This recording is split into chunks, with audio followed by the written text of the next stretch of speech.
Hey guys, welcome back into Legacy. This afternoon I want to go ahead and do this video because I did the video yesterday on character creation basics, and this is going to further that basics video. This is going to get into the more advanced parts of character creation and characters for Anima.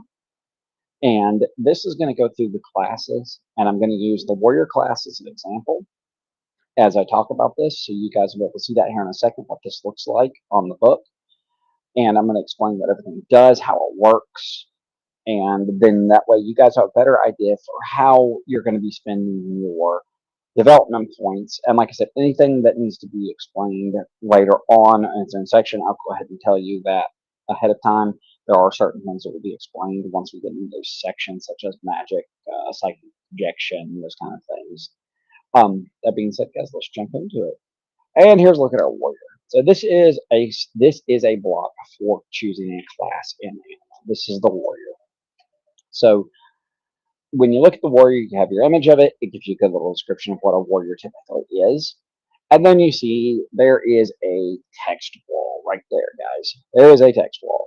And I'm going to explain what that text wall does and how it works and what it tells you, so that when you're creating a character, this is where you're going to pull most of your information for how to develop your character and everything else. So that being said, let's jump in and we will talk about it. Okay, so we're going to start with the first thing on that first line of the text box, which is the archetype. So there are 6 archetypes in this game for character classes. You're going to be at least one of these archetypes: Dominate, Fighter, Mystic, Novel, Prowler, or Psychic. Some of these classes will contain multiple archetypes. They are what they're called mixed classes. So if something applies to an archetype for some reason, that's what it's talking about. So the warrior, as you can see, is listed as a fighter. He is a fighter archetype. There you go. Pretty simple. It basically outlines what he does. The next little line there says life point multiple. So in this game, you get your starting life points based on your constitution, and then you're going to get some life points, which is the third line there, from your class. So in this case, you're going to get plus 15 simply for being a warrior. But what you can do is you can spend development points, in this case 15 development points, to get what's called a life point multiple. For each 15 points you put into that ability, you gain your constitution score in additional life points. So if you have, say, a 7 constitution, you spend 15 development points to get 7 additional life points. Not a hard concept, honestly, at all. This top part's pretty simplistic because it doesn't get into the limits and all that fun stuff. Okay. The next part there, of course, is initiative. You are going, and also, just so you know, you'll also notice on life points it says per level. You do gain 15 life points per level you have in Warrior. So that is a per level. Same thing with your initiative. Your initiative is going to go up as a warrior by 5 points for each level you have. So at start of character creation, you're going to get a +5 to your initiative. Again, kind of simple. And then you have what's called martial knowledge. Martial knowledge is, it involves ki and the domina, and dominus and all that kind of stuff. That is going to be in a separate video that we're going to get into martial knowledge. Just know that each class gets a set number of points at the start for creation. So in this case, 25. You gain those every level, and you can invest them into key abilities. Again, that's going to require its own video to talk a little more about how ki works and how dominus works and all that. But you can gain additional martial knowledge as well from creation points, but that's a separate argument altogether. Just know that when reading the class, your martial knowledge there, that's how many base martial knowledge points you get to invest in key abilities. Then you have what's called innate psychic points. Every class is going to get psychic points, even if you're not using psychic powers. So the warrior gains 1 every 3 levels. So he's going to get 1 at first level, 1 at 4th level, another at 7th level, yada, yada, yada. Again, psychic points are going to be explained in the psychic video and how they work, how you project, all that kind of stuff, how you use them. Okay, now we're getting into the abilities. Abilities get a little weird in that they are limited to how much you can actually put into each of these abilities. So you'll see it has primary abilities right there. It says combat ability limit 60%. means you can spend no more than 360 of your starting 600 points on primary abilities for the warrior. However, only 50% of your total ability DP, or 300 of them, can be spent into the attack and the defense modules. So attack, block, and dodge. And then after each of these, it'll have +1 attack, for example, 2. It costs you 2 points for each point you put into attack. So if you put 30 points into attack, you get +15. Of course, you're going to want to put more than that if you're playing a warrior because your primary job is to attack. Generally, you want to invest all 300 points into those abilities. Generally, you want to also choose one, either dodge or block, depending on how you want to play your character. And then you also have what's called wear armor. That is the ability to wear armor. In this game, higher grade armors require a certain specific wear armor score. So you're going to want to develop that if you're wanting to wear heavier armor. Again, its point value is 2 points. So for every 2 points you spend, you're able to get additional points. I'm sorry, niche. Key is literally to add points to your existing key pool, which again will be explained in the video on Dominus. You would spend 2 points to gain 1 additional point in your key stats, because key stats are done just like regular stats, except they're used to fuel key abilities and techniques. But again, that is totally, completely different. The accumulation multiple there is when you pay 20, in this case 20 development points, you add 1 to the point of key accumulation in a key ability.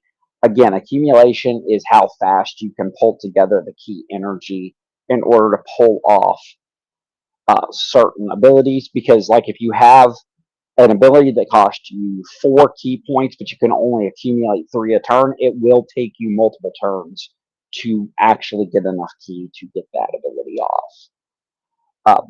So accumulation is important, but again, that's going to require a little more in-depth explanation when we do the Dominus video. And that is your primary abilities. Your supernatural abilities for warriors are limited to 50% or 300 points. Legitimately speaking, most warriors aren't going to develop a whole lot of supernatural abilities. But just like everything else, they're listed with a point cost. So for every 3 points you would spend, you can get +5 Xeon, which Xeon is the word they use for magic points in this game. All spells cost Xeon, and you have to gather them. MA multiple is the multiple amount of magic points you can accumulate at any given time during a turn. So if you don't have enough accumulation, spells can take multiple turns to pull off because you have to accumulate. And again, that'll get explained later in the magic video, exactly how MA multiples work and all of that, how accumulation works and all that kind of stuff. The next one's magic projection. That is going to be your ability to direct spells at people. So in this case, for 3 points for 1 point of magic projection, you probably don't need it as a warrior, but if you're playing a wizard, that is going to be a very important skill for you to have. You're going to need magic projection. And then the next ones there, the next 4, those are your abilities regarding summoning and controlling summoned creatures, even banishing creatures that have been summoned by other people. They're pretty much what they sound like. Summon is the ability to summon the creature, control is to control it. 3, bind is to bind it to your will. Banish is banishing it from this realm of existence. Not very difficult to understand. Psychic ability there, again, 300 point limit for the warrior. You're probably not going to have that many points to put into this. If you want a new psychic point at creation or whenever you level up, it costs you 20 points to gain 1 point of psychic power. Psychic projection works just like magic projection, in that psychic projection is how you direct your psychic matrices. Again, we'll get deeper into that when we get into the psychic chapter, because that is that's going too deep for just this video. The next part there on the right hand side is your secondary abilities. Okay, this is where the next big chunk of your abilities are going to go. Your primary combat abilities or supernatural abilities, if you're playing a wizard, are going to be your primary build options. You do not want to mess around with them too much. If you want to play a summoner, you need to put stuff in summon, bind, all of that. That is important. This part of the character creation, this is where you're going to get your skills. So skills are done by skill category, by secondary ability categories. And each one has multiple different skills or secondary abilities linked to them. I do not have that. I should have grabbed that list so you can see that. But what it is if a skill falls under athletics for a warrior, it costs 2 points for every point you put into the skill. So again, these are pretty easy to read. This looks like a wall of text. It's really not a difficult wall of text to follow. And it very simply follows. Just look at it. Okay, +1 athletics costs you 2 points. +1 intellectual costs 3 points per point. Yada, yada, yada. I just spilled something all over myself. Congratulations. You guys got to see that live and all over the back of my book. Because why not? It has been one of them weeks. I will have to deal with that after I'm done with this video, I guess. Because now my shirt is soaked. Sorry about that, guys. Under the next step there, that is reduced cost. Some of the classes will have certain specific secondary abilities that are reduced in cost. In the case of the warrior, the feats of strength, a secondary ability, cost a 1-to-1 rate. So it's pretty simplistic. Okay, the last thing to look at on a character class is your innate bonuses. So you'll see it has +5 attack per level, +5 block per level, +5 wear armor per level. In little brackets, it may be hard to see on the screen, you'll notice that next to attack and block, it says maximum +50. Attack and block innate bonuses can never go above 50 no matter what level you reach with the class. Even if you mix classes, if you switch classes and somehow or another get to 50, you are capped. It does not matter how you get to it. Once you hit 50 with innate bonus and attack and block, you are capped. All other innate bonuses have no limit. So you'll notice that that is not existent with wear armor. You can go maximum level with wear armor. And then you also will get secondary abilities that will also get bonuses. So for the warrior, he gets a +5 to his feats of strength per level that he has in warrior. And guys, that is how you will read one of these charts, one of these classes. Hopefully this video has been a little enlightening. I know that character creation video, there's a lot of concepts thrown in there. And I do, like I said, I'm going to do the full video. I'm going to talk about secondary abilities. I'm going to talk about magic, talk about psychics, talk about the dominus.